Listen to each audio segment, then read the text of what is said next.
tashin hankalin da Ummi Rahab ta shiga sakamakon rikicinta da Adam A. Zango. Ku saurari wannan bidiyo tun daga farko har ƙarshe, sannan muna roƙonku ku danna mana like, kana ku danna subscribe, sannan ku danna alamar ƙararrawar sanarwa domin sanar da ku da zarar mun ɗora sabon labaran duniya. Kamar yadda kuka sani, wannan tasha ce wacce ke kawo muku labaran duniya kai tsaye.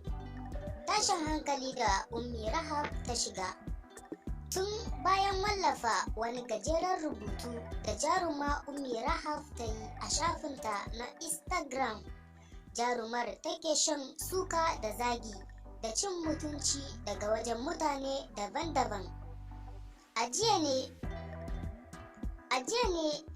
lokacin da Adam A. Zango yake hira da masoyansa a shafin Instagram, wasu suka ma jarumin tambaya akan dalilin da yasa aka cire Ummi Rahab din daga cikin shirin farin wata mai dogon zango.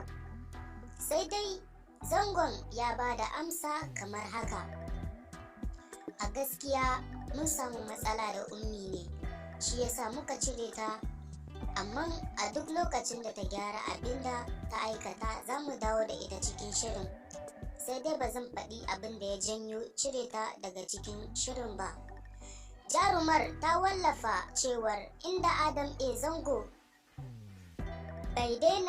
idan bai daina bata mata suna ba, to tabbas sai ta tona masa asiri a idon duniya. Tun bayan wannan furuci dai Ummi Rahab take shan zagi da tsinuwa daga wajen mutane daban-daban kamar yadda muka faɗa muku. A takaice dai wannan shine, 'yan uwa ku danna mana like, sannan ku danna subscribe domin ba mu ƙwarin gwiwan kawo muku sababbin labaran duniya kai tsaye a wannan tasha mai suna Gidan Haya. Mun gode.